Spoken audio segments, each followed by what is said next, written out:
Hi there, my name is Trinity Thompson, and for my environmental studies undergraduate thesis project, I did a communication style type of research, and the title of my project is Off the Rails Cinematic Trains as Technological Controls of the Natural World. To begin, we will start with some background. In September of 2023, United States Transportation Secretary Pete Buttigieg came to Grand Island, Nebraska to celebrate the allotment of national funds to improving Nebraska's rail system, specifically to help mitigate hazards that could occur with the outdated railroads. This was likely caused by an event that happened in February of 2023 in East Palestine, Ohio, where several cars carrying toxic materials from Norfolk Southern Rail derailed from the train tracks and spilled toxic chemicals into East Palestine. And as you can see from the plume in this picture, the environmental interests decided that they should burn the chemicals, also releasing toxic chemicals into the air, as well as the soil and the groundwater. And what interested me about this is there was actually a movie called White Noise that was made a few months before the East Palestine derailment, where in the movie, which takes place in eastern Ohio, there is actually a very similar train derailment. And funny enough, some actors from the White Noise film actually were from East Palestine, Ohio, and were therefore living through this event a second time, although this time it was not fiction. The coincidence of these two events, the movie and the actual East Palestine derailment, led me to ask questions about what does it mean that we can culturally predict these environmental fears that people are experiencing on a wide scale. And so I wanted to look at some other movies that featured trains and see if there were any reoccurring environmental themes.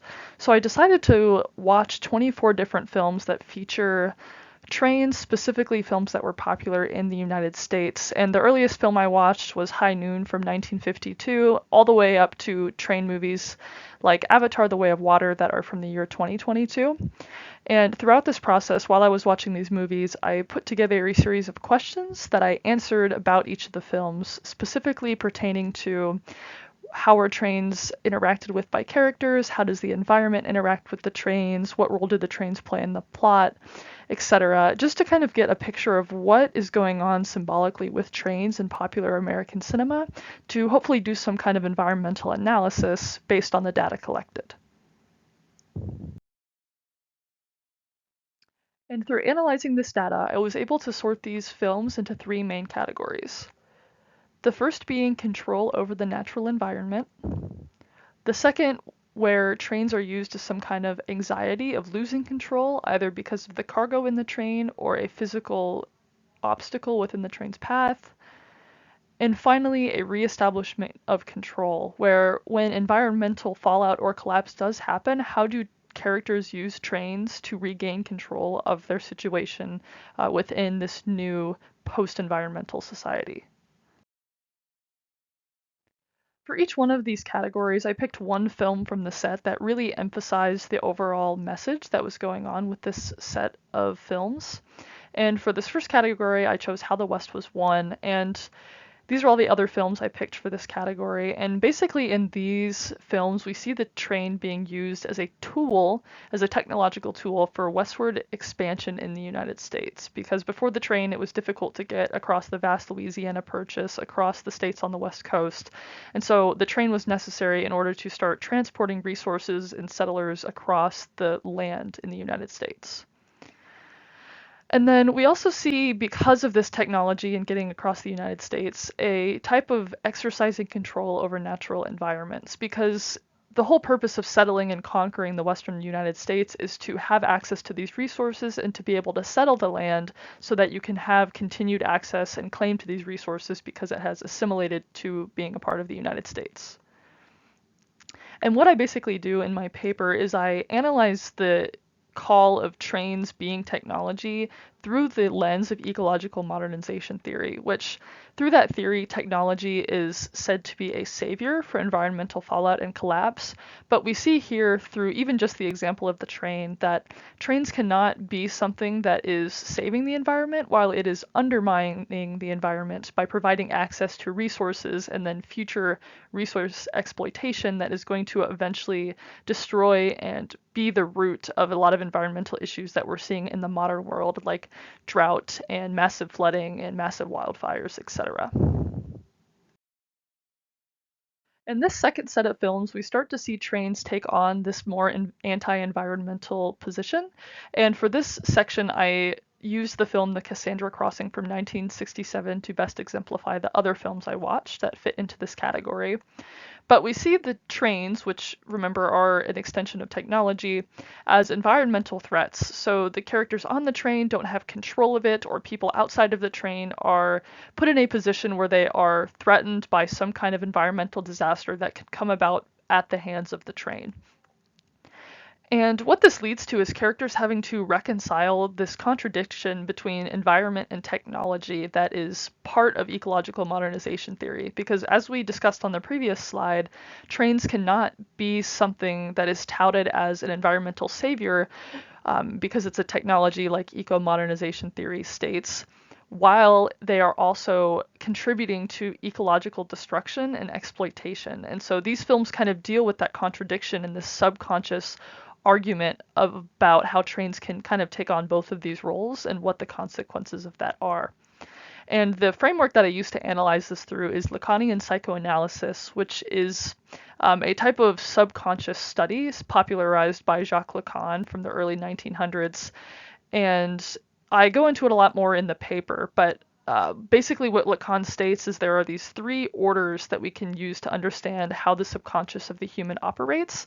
And what I'll focus on mainly for this presentation is this top perceived control, which is under the imaginary order of Jacques Lacan's work. And what this perceived control is it's trying to bridge a gap between climate change and technology, which are two things that, right, we said are opposed just by the nature of what they are. But we use this perceived control under Jacques Lacan's thinking to bridge this gap and heal this reconciliation and to tell ourselves that trains can be used as a way to combat climate change, even though climate change is a wicked problem, it's unsolvable, it's something that is so multifaceted that no one thing can solve, including technology.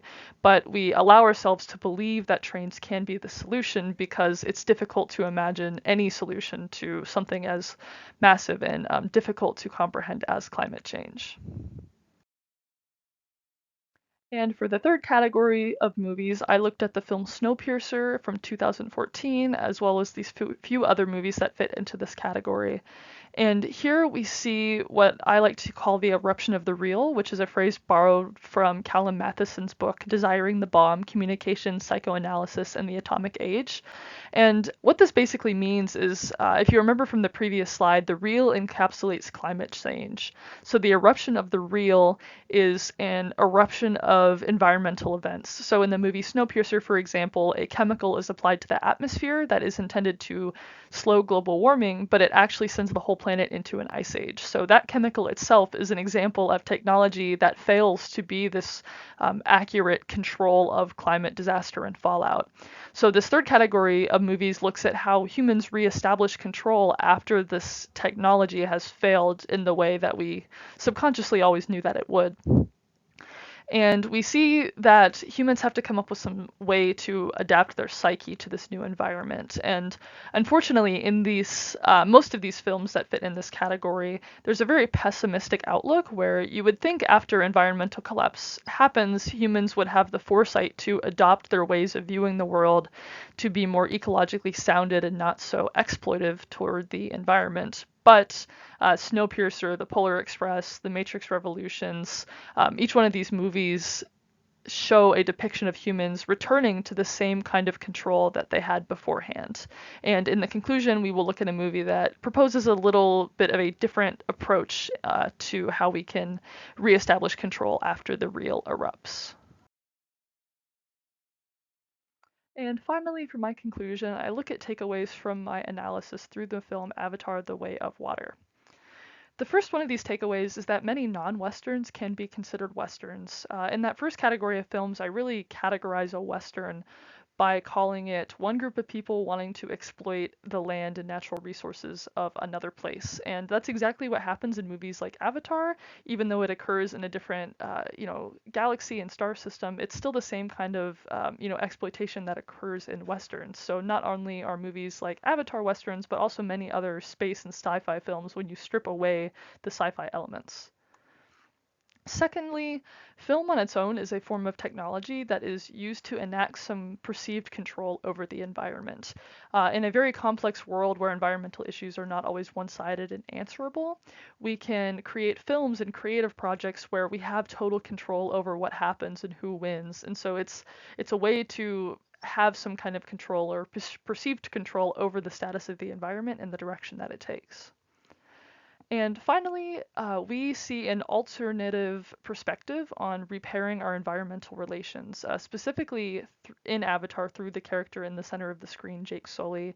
He comes to Pandora, this planet that they are mining for resources, as a United States Marine, but he is able to adopt his worldview to be more ecologically motivated and minded. And that is the biggest message here, is that after the real erupts, which I believe is going to happen here in the next several decades or century if environmentalism isn't taken more seriously, what needs to happen in those scenarios is we need to not reestablish similar kinds of control as we had before the eruption of the real, but we need to be more ecologically minded like Jake Sully so that we can start this new civilization with the environment in mind to avoid this cycle of environmental fallout. Thank you so much for listening to my thesis presentation. If you're interested in reading the whole paper, you can find it published under the title from the first slide on the UNL Honors Digital Commons, or also through the Environmental Studies Thesis publishing site. Thank you.